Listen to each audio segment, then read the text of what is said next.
Com o agravamento da crise política, os ânimos estão cada vez mais acirrados. A aparente polarização nos discursos contra e a favor do governo tem provocado discussões nas ruas, no trabalho e até entre familiares.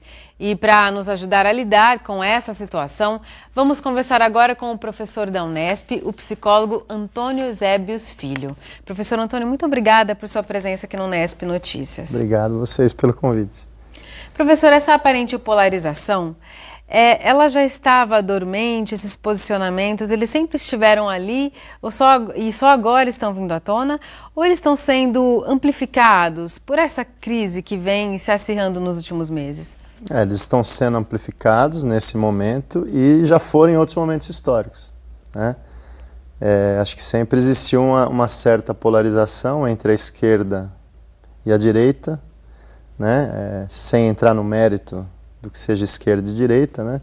Mas entre setores mais conservadores e setores que procuram combater a desigualdade social, né? Então, o que chamamos aí de esquerda e direita sempre existiu, né? Mas agora, acho que a partir das manifestações de 2013, principalmente, né, no último período do cenário político brasileiro, acho que isso foi ampliado, né? E com a crise econômica isso se agravou, levando a essa, o que você chamou de uma falsa polarização. Porque o problema é que as pessoas estão sendo enquadradas em dois modelos, não sei se a gente poderia chamar de estereótipos, né? O contra, o coxinho, o golpista, quem é a favor da corrupção, é o petralha, não é? Não existem nuances, parece essa sensação, não é? Sim.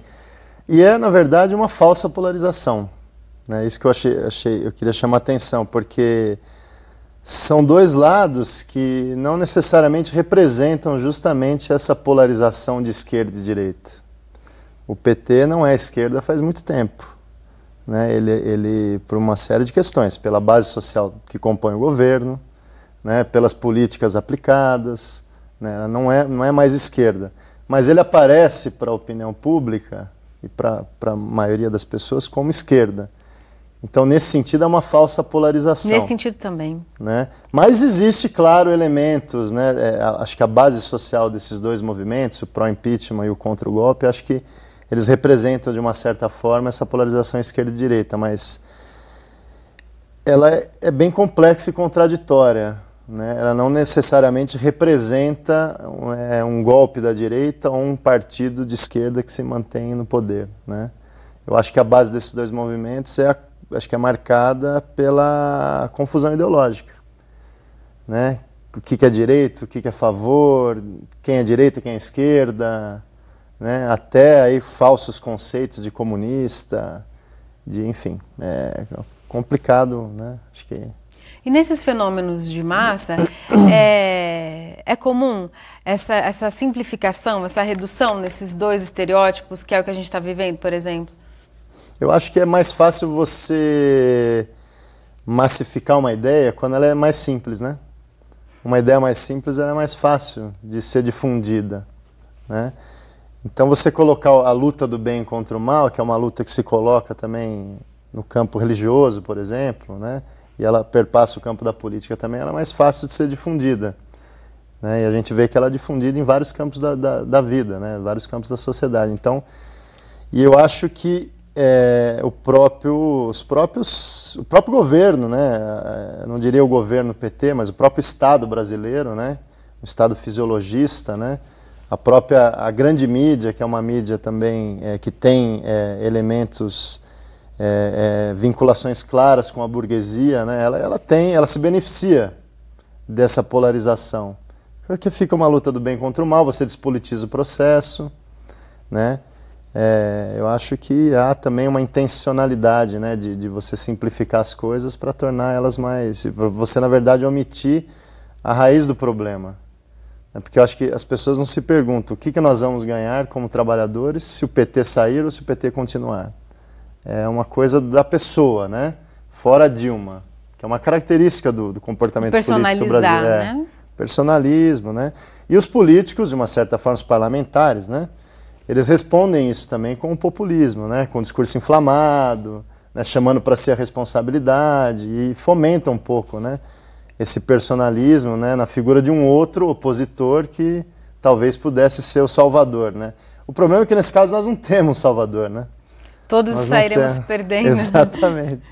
E nas redes sociais, professor, essa luta de discurso se dá ainda de forma, a sensação que mais violenta, né, nas palavras. Nas redes sociais as pessoas se sentem mais à vontade ainda para partir para o radicalismo?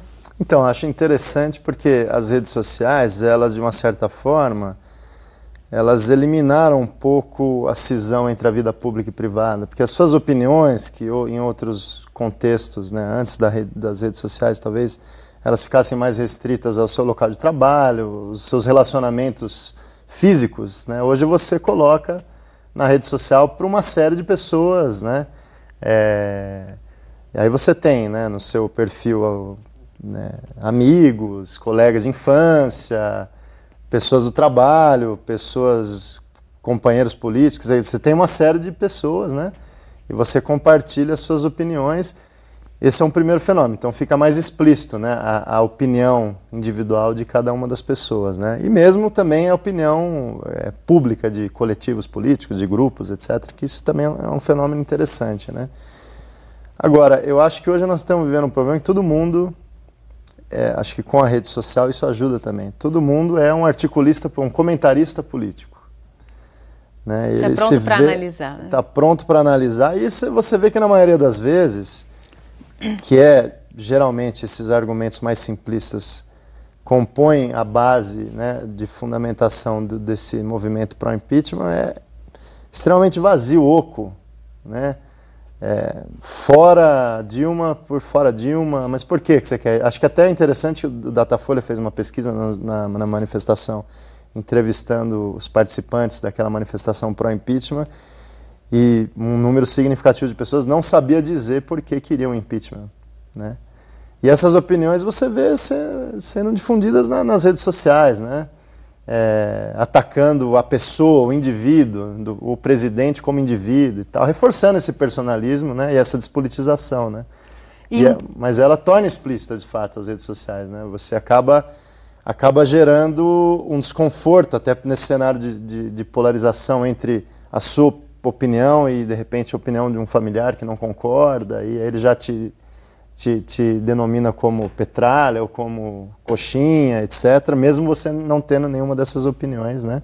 Porque eu acho que também há uma terceira via, né? Não existe só PT e PSDB, né? Não existe só essas duas opções, né? Mas as pessoas hoje não conseguem enxergar e estão estereotipando, e acho que a rede social amplia também esse processo de estereotipação. E esses acirramentos, eles estão chegando às crianças, inclusive. Então, especificamente nesse âmbito da família, como que os pais podem lidar com isso? Porque esses discursos chegam às crianças e elas não se apropriam de nenhuma forma desse contexto político para entender, né? Para ressignificar, né, esses símbolos. O que fazer com que isso não afete as crianças, até na formação de valores delas? Primeiro, acho que é uma irresponsabilidade dos pais, né? Não necessariamente discutir política com uma criança. Acho isso interessante, saudável. Acho que a criança consegue entender, a partir de uma certa idade, ela tem capacidade de entender o contexto de uma forma específica, mas ela tem capacidade de entender o contexto que ela está vivendo. Agora, acho que uma coisa é o debate, é importante diferenciar isso, o debate político de um discurso do ódio, né? Acho que isso que está sendo, que a gente tem visto, inclusive nas redes sociais, né? O caso, nós vimos conversando fora do ar aqui, de uma mãe que postou no Facebook com orgulho o desenho dela, né? Que é da criança, da filha, contra a Dilma, xingando, e, enfim, quero matar, etc. Quer dizer, é um discurso do ódio, isso não é... Esse discurso do ódio, ele na verdade, não deixa de ser político, mas ele é despolitizado. E na criança serve a determinados setores, né? Ele serve a determinados setores políticos e econômicos, né? Tá certo, professor. Eu queria agradecer, então, a sua presença por aprofundar essas discussões aqui no Nesp Notícias. Tá bom. Obrigado a vocês. O Nesp Notícias de hoje fica por aqui. A gente volta a se encontrar amanhã às 6h30 da noite, ao vivo. Tchau!